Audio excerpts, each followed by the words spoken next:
రామాయణము ఎలా ఆదర్శ కావ్యం స్క్రీన్ పీడిఎఫ్ చూస్తా ఉన్నారండి. ఈ పీడిఎఫ్ లింక్ ఆల్రెడీ డిస్క్రిప్షన్లో ఇచ్చాము. దాన్ని అప్పుడే డౌన్లోడ్ చేయకండి. మన హనీ జాన్సన్ గారు మన సోదరులు ప్రార్థన చేసిన తర్వాత అప్పుడు డౌన్లోడ్ చేద్దరు. కానీ ఇది వాట్సాప్లో మీరు ఎవరైనా పీడిఎఫ్ డౌన్లోడ్ చేసుకోవడం రాలేని వాళ్ళు మమ్మల్ని కాంటాక్ట్ అయితే వాట్సాప్లో పీడిఎఫ్ పంపించేస్తాము. మనం నిస్వార్థంగా కమర్షియల్ మైండ్తో కాకుండా ఇప్పుడు మతోన్మాదులు బైబిల్ మీద పుస్తకాలు రాస్తారు, ఎవరు కూడా పీడిఎఫ్ ఇవ్వాల. కనీసం పత్రికలు రాస్తారు, కనీసం ఎవరు పీడిఎఫ్ ఇవ్వాల. మనం నిస్వార్థంగా చేస్తాము, సత్యం ప్రజలకు తెలియాలి. మనం వ్యాపారం చేయట్లేదు, బైబిల్ అని ఉచితంగా ఇస్తుంటాం, అలాగే ఇది కూడా అంతే. అది విషయము. సరే అంటే కొంతమంది ప్రింట్ చేస్తున్నారంటే దానికి అయ్యే ఖర్చు ఏదైతుందో దాన్ని మాత్రం పెడతాం తప్ప కమర్షియల్ మైండ్తో ఎక్కువ రేట్లు పెట్టి అమ్మం కూడా. సరే ఇప్పుడు ఉచిత పీడిఎఫ్ ఏదైతే ఉందో మీకు డౌన్లోడ్ చేసుకోండి, లేకపోతే నన్ను అడగండి, మేము పంపిస్తాం. మన సోదరులు ఎవరిని అడిగినా వాళ్ళ దగ్గర ఉంటుంది. సరే ఇప్పుడు రామాయణం ఎలా ఆదర్శ కావ్యము అనేది హెడ్డింగ్ అండి.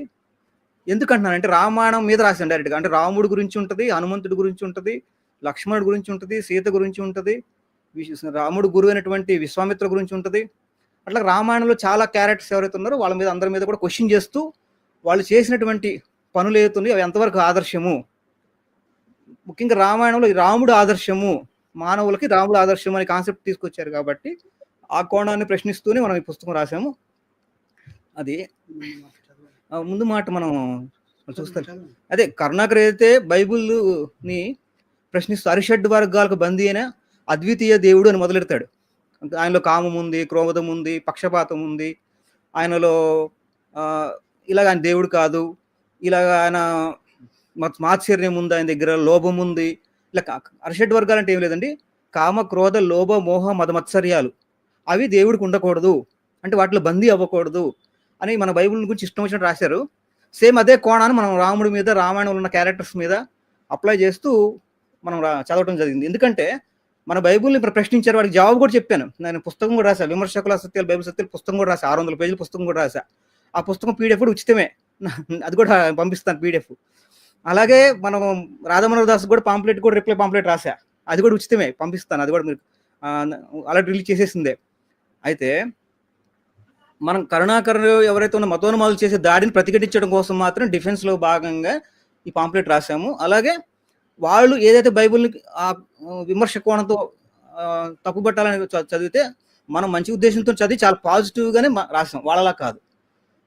ఇది వాళ్ళ గురించి రాయడం జరిగింది అనేది మంచి హైందువులు గుర్తుపెట్టాలి. అలాగే రామాయణం తెలియని వాళ్ళు ఇది చదివిన తర్వాత ఇంకోటి నేను ఇప్పుడు ఎవరో ఉన్నారు కదా, ఆమె పేరేంటి, కమ్యూనిస్టు రంగనాయకం గారు బుక్ ఇప్పుడు దాకా చదవలేదండి. నేను ఇప్పుడు దాకా రంగనాయకం బుక్ చదవాలా, ఇప్పుడు దాకా కూడా చదవాలా, నా దగ్గర ఉంది పీడిఎఫ్, కానీ చదవాలా. అంటే చదివితే నా కోణం మారిపోతుంది, చదివే కోణమే మారిపోతుంది రామాయణం మీద. చదవాలా, ఇప్పుడు చదువుతా.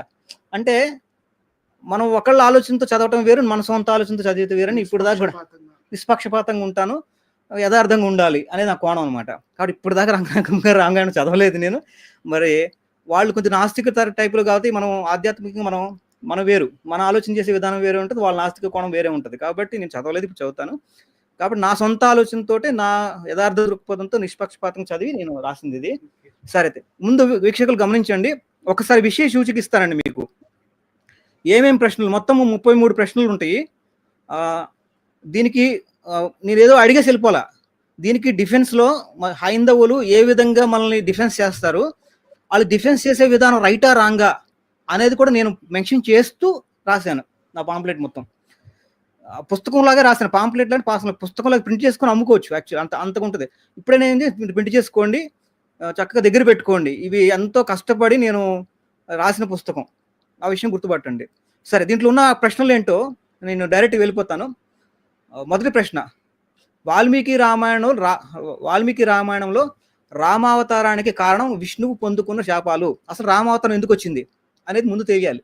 తర్వాత వాల్మీకి ఆ సందేహం ఎందుకు వచ్చింది, వాల్మీకి రామాయణం రాసే సందర్భాల్లో ఒక సందేహం వచ్చింది, దానికి ముందు ఎందుకు వచ్చింది అనేది కూడా రాశాను. మీరు పుస్తకం చదివితే అర్థమవుద్ది.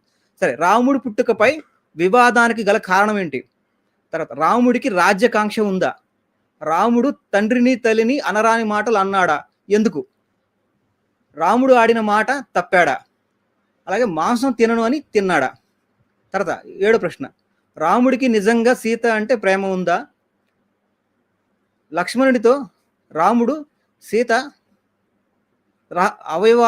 రహస్య అవయవాల గురించి వర్ణించడం ఏ విధంగా మనకు ఆదర్శం? హనుమంతుడు 9వ ప్రశ్న, హనుమంతుడు రాముని రహస్య అవయవాల గురించి కూడా సీతకు చెప్పటం అవసరమా? 10వ ప్రశ్న. రాముడికి వచ్చిన పట్టరాని కోపము న్యాయమా? 11వ ప్రశ్న. రాముడికి లక్ష్మణుడికి స్త్రీలంటే చులకన భావన ఉందా? 12వ ప్రశ్న. గురువు ఆజ్ఞ రాముడు పాటించాడా? 13వ ప్రశ్న. రాముడు చేసుకుంది బాల్య వివాహమా? 14వ ప్రశ్న. జటాయువుని గుర్తించలేని రాముడి తొందరపాటుతనం. 15వ ప్రశ్న. సుగ్రీవుడిని రాముడు అజ్ఞానం వలన గుర్తుపట్టలేకపోయాడా? 16వ ప్రశ్న. రాముడు వాలిని చంపిన విధానం ధర్మమా అధర్మమా? 17వ ప్రశ్న. రాముడు రావణుడితో చేసింది అధర్మ యుద్ధమా? బ్రహ్మ రావణుడికి ఇచ్చిన వరం విఫలం అయ్యిందా? 18వ ప్రశ్న. రావణుడికి ఉన్న శాపం ఏమిటి? పేజ్ నెంబర్లు కూడా రాశారంటే రెడ్ మార్క్ ఉన్నది పేజ్ నెంబర్లో ఉంది. ఇటు పక్క అటు పక్క ఎన్నో క్వశ్చన్ అనేది గుర్తుపెట్టుకోండి. తర్వాత 19వ ప్రశ్న. ఇంద్రజిత్తుని లక్ష్మణుడు ఎలా చంపగలిగాడు? తర్వాత 20వ ప్రశ్న. రాముడు చేసిన శంభూక వధ ధర్మమా అధర్మమా? 21వ ప్రశ్న. రాముడు తాగింది మద్యమా? 22వ ప్రశ్న. రామాయణంలో వేశ్యావృత్తి లీగలా? 23వ ప్రశ్న. రాముని రాజ్యంలో ఆకలి మంటలు ఎందుకు? 24వ ప్రశ్న. రామసేతు నిర్మాణం రామాయణం ప్రకారం అవసరమా? 25వ ప్రశ్న. హనుమంతుడు అజ్ఞానవంతుడా? 26వ ప్రశ్న. రాముని గురువు విశ్వామిత్ర దొంగన? 27వ ప్రశ్న. సీత తన భర్త అయిన రాముడిని అలాంటి మాట అనడం ఎంతవరకు ఆదర్శం? 28వ ప్రశ్న. రాముడు సీతతో అలాంటి మాటలు మాట్లాడటం ఎంతవరకు ఆదర్శం? 29వ ప్రశ్న. సీతను మరలా అగ్ని ప్రవేశం రాముడు చేయమని అడగటం అవసరమా? 30వ ప్రశ్న. ఎప్పుడు అగ్ని ప్రవేశం చేయమని రాముడు సీతను అడిగి ఉంటే బాగుండేది? 31వ ప్రశ్న. పిల్లలు పెద్దవారు అయ్యేదాకా రాముడికి సీత గుర్తుకు రాకపోవడం ఏమిటి? 32వ ప్రశ్న. ప్రచారంలో ఉన్న కొన్ని విషయాలు వాల్మీకి రామాయణంలో లేవు, అవి ఎలా ప్రామాణికం? 33వ ప్రశ్న. ఉత్తరకాండ ప్రామాణికం కాదా? ఎలా కాదు? దీంట్లో చాలా ఇప్పుడు హైందవులు ఏ విధంగా జవాబు చెప్తారు, వాటిని ఎలాగ కౌంటర్ చేయాలి అనేది మొత్తం ఒక డిబేట్లో లెవెల్లో నేను రాశానండి. ఒకసారి పరిశీలన చేయండి, డౌన్లోడ్ చేసుకొని ప్రింట్ తీసుకొని దగ్గర పెట్టుకోండి. మెటీరియల్ మీకు ఉపయోగపడుతుంది. రామాయణం కూడా చదవగల వాళ్ళు చదవండి ఖచ్చితంగా. చదివి నేను రాసింది యథార్థంగా రాశానా, సత్యం రాశానా, లేదా నిష్పక్షపాతంగా అంటే నేను ఏదైనా దాచానా అనేది కూడా మీరు పరిశీలన చేయండి ఖచ్చితంగా. అది. Thank you brother. Okay sir. Honey Johnson గారు చెప్పండి సార్. స్క్రీన్ తీసుకో. ఇక 33 ప్రశ్నల్లోని 33 ప్రశ్నలు అంటే ఆయన 33 అనే దానికి ఒక మంచి అంకె. అది అన్ని ప్రశ్నలు చాలా బాగున్నాయి.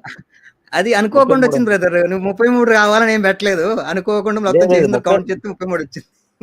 33 అనేది చాలా వండర్ఫుల్ సంఖ్య. అది 33 అనేది మీరేం చిన్న సంఖ్యను తీసుకోలేదు, అక్కడ చాలా పెద్ద సంఖ్య. ఆ సంఖ్యలో చాలా అవసరం ఉన్న సంఖ్య అది. ఓకేనా? చాలా గొప్ప సంఖ్య అది. అంతే. కాబట్టి ఎన్ని ప్రశ్నలు వేశారు. అసలు 34వ ప్రశ్న ఒకటి ఉంటే బాగుంది అనిపించింది నాకు. ఆ ప్రశ్న ఏంటో చెప్తాను నేను. అసలు రామాయణం జరిగిందా?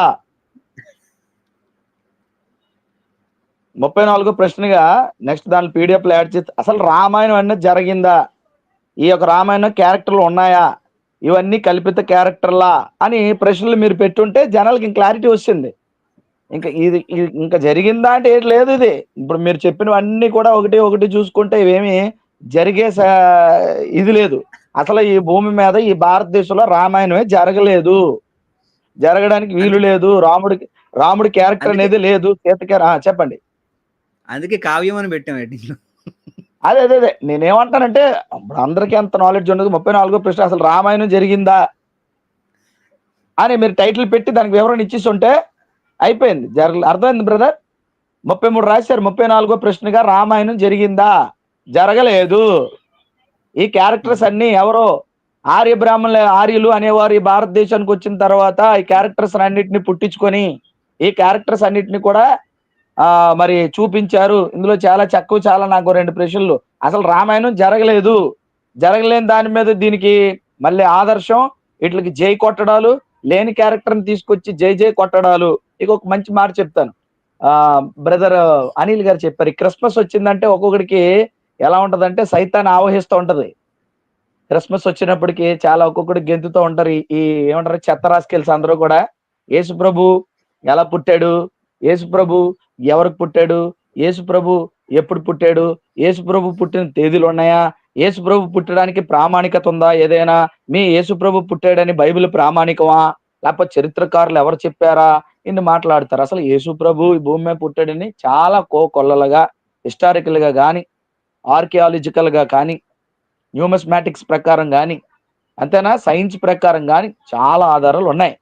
మనం మాట్లాడుతూ ఇప్పుడు నేను అడుగుతాను, అసలు రామాయణం జరిగింది అనడానికి ఆధారాలు ఉన్నాయా? 35వ ప్రశ్న ఇది. రామాయణం జరిగిందా ఒకటి, రామాయణం జరిగింది అనడానికి ఆధారాలు ఉన్నాయా? ఇలా కొంచెం 2 ప్రశ్నలు యాడ్ చేసుకుని వెళ్తే అసలు రామాయణం ఇంకో లాస్ట్ క్వశ్చన్ ఏంటంటే రామాయణం గుట్టురట్టు అని పెట్టండి అంతే. రామాయణం గుట్టురట్టు ఏటి రట్టు ఏమి జరగలేదు అక్కడ. జరగలేని క్యారెక్టర్ల కోసం ఎంత కొట్టుకు చచ్చిపోతూ జరగలేని క్యారెక్టర్లు రుద్దేసి ఇది మన సనాతనం ఎప్పటి నుంచో పూర్వంగా ఉందని చెప్పి కావ్యం ముందే చెప్పారు. ఇది కావ్యము అంటే కవి యొక్క ఆలోచన లేకపోతే కవి మనసులో పుట్టినటువంటిది కావ్యం. అలా కావ్యాలకి పూర్వం పుట్టినిల్లు అయినటువంటి 5వ శతాబ్దంకి చెందిన ఆయన ఈ కావ్యానికి నాంది పలికాడు. ఆయనే కాళిదాసు. చాలాసార్లు చెప్పాం. 5వ శతాబ్దం క్రీస్తు శకంలో కాళిదాసు కావ్యం రాస్తే ఆ కావ్యానికి ఇలా ఇలా ఇలా ఇలా ఇలా రెక్కలు తొడిగి ఆ తర్వాత లేని వాల్మీకిని సృష్టించి ఆ వాల్మీకి ద్వారా ఎంత పెద్ద కావ్యం అని పేరు పెట్టి ఇది మన సనాతన గ్రంథాల్లో ఒక గ్రంథ సంపద, గ్రాంధిక సంపద, లేకపోతే సనాతన ధర్మానికి ఆదర్శమూర్తి అయినటువంటి రాముడి లాంటి ఒక గొప్ప వ్యక్తి లేడు, రాడు, ఉండడు, ఉండబోడు అనుకుని ఇలాంటి ఏవో ఓకదంపుడు ఒదరగొట్టే ప్రసంగాలు కోకొల్లలుగా చేశారు. ఓకే, వీళ్ళందరికీ కూడా ఈ చిన్న పీడిఎఫ్ ఎలా ఉంటుందో తెలుసా? ఇది పీడిఎఫ్ చిన్నది అనుకోకండి, ప్రశ్నలు చాలా పెద్దవి. చాలా మందికి సువార్తకి వెళ్తే యేసు ప్రభు ఎలా పుట్టాడు, లేదా ఏమంటారు లోతు కూతురులతో లోతు తప్పు చేశారు, ఇలాంటి మాట్లాడి ఇవన్నీ కూడా దేవుడు ఏదో ప్రేరేపించాడని చెత్త మాట్లాడుతున్న వాళ్ళకి రామాయణంలో ఎన్ని హోల్స్ ఉన్నాయో, అంటే పెద్దలు ఒక మాట అంటారులేండి, రామాయణం అంతా కూడా ఒక డాష్ అని అంటే బాధపడతారు. వాళ్ళకి తెలిసే సంగతి. రామాయణం ఒక డాష్ అని, భారతం అంతా బొంకని ఇలాంటి మాటలు మాట్లాడుతూ ఉంటారు. అది వాళ్ళకి తెలుసు అది అంతా కాదని. కానీ ఈ రోజు భారతదేశంలో జరగలేని రామాయణ ఒక కవి రాసిన కావ్యాన్ని దానికి కోకొల్లలుగా పాటలు, కోకొల్లగా మాటలు, కోకొల్లలుగా కవిత్వాలు, కోకొల్లలుగా దాన్ని ఏమంటారంటే శ్లోకాలు, అలాగే ఆ పద్యాలు, వీటన్నిటిని కూర్చి చేర్చి రామాయణం ఒకటే కాదు, రామాయణంలో చాలా రకాలు ఉన్నాయి. 300 రకాలకు పైగా రామాయణాలు ఉన్నాయి. ఎవరికి నచ్చినట్టుగా రాసుకున్నట్టు. ఇది కూడా ఫర్దర్ ఇన్ఫర్మేషన్.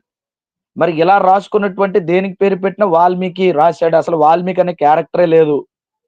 వాల్మీకి రాసినటువంటి రాముడు గాని, లేకపోతే సీత గాని, లక్ష్మణుడు గాని, లేకపోతే హనుమంతుడు గాని, లేకపోతే రాముడు వంశం గాని, ఇక్ష్వాకు వంశం గాని, అటుపక్క సీత ఇక్కడ ఏది ఈ యొక్క దాన్ని ఏమంటారు ఈ భూమిలో దొరికిందని కానీ, ఇవన్నీ కూడా కవి కల్పితాలు. ఒక కవి కల్పిత రూపంలో ఉన్నటువంటి 5వ శతాబ్దానికి చెందిన ఎవరైతే కాళిదాసు ఆ ఊహతో రాశాడో దానికి రాను ఈ యొక్క జత చేర్చి వీటన్నిటిని కూడా కూర్చి పేర్చి రామాయణం అని, రామాయణంలో ఇన్ని క్యారెక్టర్స్ ఉన్నాయని, ఎంతమంది ఉన్నారని, ఎంతమంది వచ్చారని, ఎంతమందితో ఇలా జరిగిందని, చివరికి రామాయణంలో కూడా రావణాసురుణ్ణి చంపడానికి రామావతారం పుట్టిందని, రామాయణం ఎక్కడ జరిగిందంటే లంకలో అసలు రావణాసురుడు ఉన్నాడని, ఆ లంక దాటడానికి వెళ్ళి రాముడు పెద్ద బ్రిడ్జి కట్టాడని, ఆ బ్రిడ్జి కట్టింది అదంతా తప్పని సైన్స్ ఎప్పుడు తేల్చి పారేసింది. అదంతా కూడా యాడమ్ బ్రిడ్జ్ అని, అదంతా కూడా ప్రకృతి దీని వల్ల లేకపోతే ఏర్పడిందని, అదంతా కూడా ఒక దాన్ని ఏమంటారు సున్నపు రాయితో కట్టిందని. అంటే వీళ్ళందరూ బండరాళ్ళు వేశారు, బండలు కొట్టారు అనుకని ఇంకా జనాల్లో పిచ్చి పట్టిస్తూ మతోన్మాదులు లేకపోతే ఈ యొక్క కొన్ని మత సంస్థలు వారి యొక్క పబ్బం గడుపుకోవడానికి. మరి ఈ రోజు మనకు తెలుసు గొప్ప గొప్ప వాళ్ళు ఏం చేస్తారంటే ఈ రాముడు గుళ్ళు ఎక్కడెక్కడ ఉన్నాయో భారతదేశంలో చాలా ఎక్కువ ఉంటాయి. రాముడు గుళ్ళు ఉన్నాయి, గుళ్ళు కూడా కట్టేసి రాముడు ఆదర్శప్రాయుడు, రాముడు దేవుడిని చెప్పుకోకపోయినా మేము దేవుడిని పూజిస్తామని మళ్ళీ వీళ్ళే అంటారు. అసలు రాముడు దేవుడిని చెప్పుకోకపోతే దేవుడిని పూజిస్తున్నామని వీళ్ళే అంటారు. మళ్ళీ యేసుప్రభు దేవుడిని చెప్పుకున్నాడా అని అడుగుతాడు. యేసుప్రభు దేవుడనే చెప్పుకున్నాడు. దేవుని కుమారుడికి భూమి మీదకి వచ్చాను నేను దేవుడిననే చెప్పుకున్నాడు. రాముడు చెప్పలేదు. రామాయణం మొత్తం అనే సంగతి అందరికీ తెలుసు. డిబేట్ లో కూడా చాలా సార్లు ఎవడైతే ఉన్నాడు ఈ ఆన్లైన్ బెగ్గర్ కరుణాకర్ గారు, ఆయన కూడా చెప్పాడు. ఏమని చెప్పాడు? రాముడు దేవుడని చెప్పుకోలేదు, కానీ రాముడు కొన్న దైవ లక్షణాల వల్ల ఆయన చేసిన న్యాయపు తీర్పట. నాకు నచ్చింది సూపర్ ఏంటంటే అన్నమో రామచంద్ర అని అది ఆ ప్రశ్న కొంచెం చూద్దామండి. ఏది అది అది ఒక్కసారి నాకు చాలా బాగా నచ్చిన ప్రశ్న. ఇవన్నీ మామూలు జనరల్ గా మనం చెప్పాం. సస్యశ్యామలంగా ఉండాలంటే భారతదేశానికి ఏ రాజ్యం కావాలంటే రామరాజ్యం రావాలట. ఇక్కడ ఏముందో చూద్దామండి. ఇక్కడ మంచి నాకు నచ్చింది. ఇక్కడ ఎన్నో ప్రశ్న అండి అది, ఆకలితో చచ్చిపోయారని. ఏఎస్ కుమార్ గారు ఒకసారి చదవండి సార్, పైన ఉంది. 23వ ప్రశ్న అండి, 23వ ప్రశ్న. దానికి కొంచెం నాకు మనకి అందరూ చూస్తారు, చిన్న క్లారిటీ ఇద్దామండి. 23వ ప్రశ్న 16 ఇది 23వ ప్రశ్న చిన్నది, మీకు చెప్పాలి కాబట్టి మీరు కూడా ఇంట్రెస్ట్ గా చదువుతారని. 23వ ప్రశ్నకి జవాబు ఆయన రాసిన దాంట్లో మనం చదువుదాం.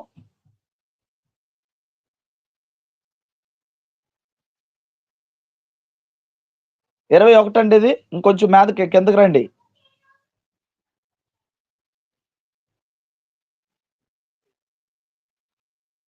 ఆ 23 ఇక్కడ ఏముందంటే 23వ ప్రశ్న ఈ పీడిఎఫ్ లోని, రాముని రాజ్యంలో ఆకలి ఉన్న బ్రాహ్మణుడు మాట వినని ఒక కుక్కని కొడతాడు. ఆ కుక్క రాముడిని న్యాయం చేయమని. ఇదేనండి సార్, మళ్ళీ తిప్పేశారా సేమేనా? అది అలా ఉంచండి, మళ్ళీ కదపకండి. రాముని రాజ్యంలో ఆకలితో ఉన్న బ్రాహ్మణుడు మాట వినని ఒక కుక్క రాముడిని న్యాయం అడుగుతుంది. కుక్క మాట వినని ఒక కుక్క రాముడు, అంటే రాముని రాజ్యంలో ఆకలితో ఉన్న బ్రాహ్మణుడు మాట వినని ఒక కుక్క రాముడిని న్యాయం అడుగుతుంది. బ్రాహ్మణుడిది తప్పు అని రాముడు కుక్క కోరిక ఎంతనా కుక్క కోరిక వేస్తాడా? ఓకే, కుక్క కోరిక మేరకు శిక్ష వేస్తాడు. ఓకేనండి, నాకు క్లారిటీ కనపడలేదు. చెప్పండి. స్క్రీన్ లో కదా, ఆ స్క్రీన్ లో కనపడలేదు సరిగ్గా. చెప్పండి. తీసుకోవాలి. ఇక్కడ ఏం లేదు, రాముడి రాజ్యం, రాముడు యాక్చువల్ 10,000 సంవత్సరాలు పరిపాలన చేస్తాడు అయోధ్యకు వచ్చిన తర్వాత, రావణాసుని చంపిన తర్వాత. అయితే 10,000 సంవత్సరాలు ఏం జరిగిందంటే, ఏమంటారంటే రాముడి రాజ్యం అంటే సుభిక్షంగా ఉంది, చాలా అందరూ బాగుండే వాళ్ళు రాముడి రాజ్యం అని చెప్తారు. రామరాజ్యం రావాలంటారు కదా, వీళ్ళు కూడా చెప్పింది అదే కదా, రాముడు రాజ్యం కావాలంటారు కదా. అయితే రామరాజ్యం నాకు కామెడీగా అనిపించిన విషయాలు 2 రాశాను అన్నమాట అందులో. అంటే ఏం లేదు, ఇప్పుడు అక్కడ బ్రాహ్మణుడు ఏం చేస్తాడంటే భిక్షం ఎత్తుకుంటా వెళ్తాడు. బ్రాహ్మణుడికి భిక్షం ఎవరు వేయరు. ఆ భిక్షం ఎవరు వేయకుండా ఉన్నప్పుడు కోపంలో ఈ కుక్క వస్తుంది, అడ్డం వస్తుంది, దారిలో అడ్డంగా ఉంటుంది. దాని పొమ్మని గద్దిస్తాడు, హెచ్చరిస్తాడు, కొంచెం బెదిరిస్తాడు, అయినా కూడా కుక్క కదలపోతే కుక్కని నెత్తివి కూడా పీకుతాడు. పీకేసరికి ఆ కుక్క ఏం చేస్తుంది అంటే రాముడి దగ్గరికి వెళ్తుంది. వెళ్ళి నన్ను బ్రాహ్మణుడు కొట్టాడు, నాకు న్యాయం చేయమని అంటది. అప్పుడు ఆ బ్రాహ్మణుడు పిలిచినప్పుడు ఎందుకు కొట్టావు నువ్వు ఆ కుక్కని అంటే, ఇది దారికి అడ్డంగా ఉండింది, నేను అదలాయించినా కూడా వెళ్ళలేదు, అసలు ఆకలితో ఉన్నాను, నేను బాగా ఆకలితో ఉండి ఆ కోపంతో కొట్టేశానని చెప్తాడు. అప్పుడు ఏమంటదంటే, నువ్వు అలా కొట్టడం తప్పు కదా అని చెప్పి ఇతను బ్రాహ్మణుడు అడుగుతాడు, అదే కుక్క అడుగుతుంది, రాముడు అడిగితే కొట్టడం తప్పు కదా అని బ్రాహ్మణుడు అడిగిన తర్వాత కుక్క ఏం చేస్తుంది అంటే, మరి నీకు ఏం న్యాయం కావాలి, ఇప్పుడు నేను కొట్టాడు కదా ఏం న్యాయం కావాలి చెప్పానంటే, అతన్ని ఒక దాని మీద అధికారిగా చేయమన్నాడు. అదేంటి, అది ప్రమోషన్ అవుద్ది కదా అధికారిగా చేస్తే అంటే, లేదు అధికారిగా చేసినప్పుడు నా మీద ఇంత కోపం చూపించాడు కదా, ఇలాంటి షార్ట్ టెంపర్ ఉన్న వ్యక్తి చాలా మంది మీద కూడా షార్ట్ టెంపర్ గా ప్రవర్తిస్తాడు, అప్పుడు ఆ పాపం మూట కట్టుకొని ఆ పాపాన్ని అనుభవిస్తాడు అనేది నా ఉద్దేశం అంటే, సరే ఆ ప్రకారంగా ఒక దాని మీద దానికి నియమిస్తారు. ఇది కాన్సెప్ట్. నేను అనేది ఏంటంటే, ఆ సందర్భంలో బ్రాహ్మణుడు భిక్షం ఎత్తుకుంటూ వెళ్ళాడు, ఎవరో భిక్షం వేయలేదు ఒకటి. అలాంటిది అలాగే బ్రాహ్మణుడు ఆకలితో ఉన్నాడు. రాముడి రాజ్యంలో బ్రాహ్మణుడే ఆకలితో ఉండటం ఏంటి? ఆ రాముడు ఏమంటాడంటే, నాకు అందరికన్నా బ్రాహ్మణులు ఎక్కువ, బ్రాహ్మణులకే నా జీవితం సర్వస్వం, నాకు బ్రాహ్మణులదే నా జీవితము అది అని చెప్తాడు. అవన్నీ పిక్స్ కూడా పెట్టా. అయితే మరి అదే రామరాజ్యంలో బ్రాహ్మణుడు ఆకలితో ఉండటం ఏంటి, ఆకలి బాధ తట్టుకోలేక భిక్షం ఎవరు ఈకపోవటం ఏంటి, ఆకలితో మరి కుక్కను కొట్టడం ఏంటి, అది వచ్చిన సబ్జెక్టు. ఇక్కడ ఇంకో క్వశ్చన్ కూడా రైజ్ చేశారు, ఏంటంటే వాలిని చంపినప్పుడు రాముడు, ఇది జంతువు, వాలి అంటే కోతి కాబట్టి జంతువుల్ని ఎలాగైనా చంపొచ్చు, ఒక నియమ నిబంధన ఏమి ఉండదు, ఎలాగైనా చంపొచ్చు అని వాలికి చెప్తాడు రాముడు. కానీ ఇక్కడికి వచ్చేసరికి కుక్కని బ్రాహ్మణుడు కొట్టాడు కదా, మరి బ్రాహ్మణుడికి శిక్ష వేయాల్సిన అవసరం లేదు. ఎందుకంటే మరి కుక్క కదా, జంతువు కదా, కొట్టచ్చు, కొట్టే అధికారం ఉంటది కదా. ఇప్పుడు రాముడికేమో జంతువులు చంపే ఎలాగైనా చంపే ధర్మం అధర్మంతో సంబంధం లేకుండా ఎలాగైనా చంపే అధికారం నియమాలు అనేది రాముడు పాటించాడు.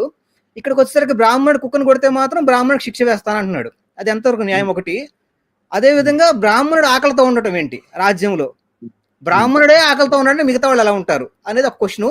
మళ్ళీ ఇంకోటి యాడ్ చేసే దాంట్లో దుర్వాసుడు అని ఒక ఆయన ఉంటాడు. మీకు తెలుసు దుర్వాసుడు కోపం ఎక్కువ. ఈ దుర్వాసుడు ఏం చేస్తాడంటే 1000 ఏళ్ళు తపస్సు చేసుకొని వస్తాడు. అప్పుడు రాముడు చాలా ఇంపార్టెంట్ మీటింగ్ లో ఉంటాడు కలితో. లక్ష్మణుడు కాపలా కాస్తా ఉంటాడు గేట్ దగ్గర. లక్ష్మణుడికి చెప్తాడు, నేను అర్జెంట్గా రాముడిని కలవాలంటే లక్ష్మణుడు అన్న నాకు చెప్పాడు ఇక్కడే ఉండమని, ఎవరిని పంపించొద్దని చెప్పాడంటే, నువ్వు పంపిస్తావా లేదా, లేకపోతే నిన్ను రాముడిని రాముడి పిల్లల్ని మొత్తం ఈ రాజ్యాన్ని మొత్తం నాశనం చేసేస్తాను ఇమీడియట్ గా, నన్ను పంపిస్తావా లేదా గట్టిగా కలిసి శపించిపోతాడు. అప్పుడు లక్ష్మణుడు అందరిని ఎందుకు చంపుతావు, నన్నే చంపా అంటే లక్ష్మణుడు అంటుంటాడు. అప్పుడు రాముడు ఆ మాటలు వినేసి వస్తాడు బయటికి. ఏంటి ఎందుకు ఇలా అడుగుతున్నావు అంటే, నాకు ఇమీడియట్ గా అన్నం పెట్టు అంటాడు. అంటే ఇప్పుడు వండి నా కోసం ఏదైనా స్పెషల్గా చేస్తావేమో, ఏది ఉంటే అది పెట్టే అంటాడు. అంటే ఏంటి, సదుకుడు ఏది ఉంటే ముందు ఇమీడియట్గా పెట్టే అంటాడు. రాముడు వెంటనే అన్నం పెట్టిస్తాడు, తింటాడు, తినేసేసి సంతోషించి వెళ్ళిపోతాడు. ఇక్కడ అంత ఇంపార్టెంట్ పని ఉంటే రాముడు అర్జెంట్గా కలవాలి, రాముడిని కలవనిపోతే ఇమీడియట్గా శపించేస్తానంటే చాలా ఇంపార్టెంట్ పాయింట్ ఉందేమో అనుకుంటాం చదువుతున్నప్పుడు. కానీ అన్నం పెట్టమంటాడు, రాముడు అన్నం పెడతాడు, తినేసి వెళ్ళిపోతాడు. అంటే 1000 ఏళ్ళు తపస్సు చేసినటువంటి ముని ఇంకొంతసేపు ఆగలేకపోయాడా? పైగా సరే ఆగలేడు, పైగా శపించేస్తానంటాడు, అంత షార్ట్ టెంపర్ అలాంటి మునులు. పైగానేమో అన్నం తినేసి వెళ్ళిపోతాడు. అంటే అన్నం ఎక్కడ, అంత అన్నమే కావాలంటే ఈ రాజ్యంలో ఎవరు అడిగినా పెడతాడు, లేకపోతే లక్ష్మణుడు అడిగినా పెడతాడు. అంటే ఆకలి బాగా తట్టుకోలేక ఆకలి కోపంలో అలా చేశాడా అనేది నాకు కామెడీ క్వశ్చన్ అక్కడ. అంటే మునులు కోపంగా ఉన్నాడు, బ్రాహ్మణుడు కోపంగా ఉన్నాడు రాజ్యంలో. కాబట్టి రాముడు రాజ్యంలో ఆకలి మంటలు, అన్నమో రామచంద్ర అనే కాన్సెప్ట్ ఎందుకు వచ్చిందని ఒక ప్రశ్న అది. అవును. అయితే ఇప్పుడు నేను చిన్నది కొంచెం బ్రదర్ నాకు కొంచెం చూపించండి. ఈ ప్రశ్న కోసమే మీ జవాబు ఏంటో విందామని నేను అడిగాను. ఒకసారి మళ్ళీ కొంచెం పెద్దగా చూపించండి. బాగుందండి, మంచి ప్రశ్న, బాగా చేశారు. పీడిఎఫ్ కాదండి, మళ్ళీ చూపించండి. ఆల్రెడీ చెప్పేశారు కదా, దాని గురించి వివరించేశారు. ఇక్కడ ఉన్న ప్రశ్న ఇది 23వ ప్రశ్నలో చాలా మంచి ప్రశ్న వేశారు. అయితే నాకు ఎక్కడ నవ్వు అని అనుకున్నానంటే, ఇంతకీ అతను దుర్వాసనుడా? దుర్మార్గుడు, దుర్వాసనుడు ఏం పెట్టమన్నాడు? అదే అన్నం పెట్టమన్నాడు. బాగుంది, అన్నం పెట్టమన్నాడు, బాగుంది. అన్నం పెట్టేశాడు, తినేసి వెళ్ళిపోయాడు 1000 సంవత్సరాలు. అంటే ఆకలితోనే అన్నం పెట్టమని అడిగాడంటే ఇది ఎలాగంటే కామెడీ జోక్ లాగా నాకు ఎలా అనిపించింది, ఇది చిన్న కామిక్ అనిపించింది నాకు అక్కడ. అంటే రామాయణంలో కూడా కామెడీ, ఆ కోణంలో కూడా మీరు ఒక ఇది రాస్తే రామాయణంలో కామెడీ ఉందా లేదా, రామాయణమే కామెడీయా, ఇది ఒక ప్రశ్న యాడ్ చేసుకోండి. రామాయణంలో కామెడీ ఉందా లేదా, రామాయణమే కామెడీయా అని పెట్టండి. నేను చెప్తాను రామాయణం కోసం, అసలు నేను చెప్పనా?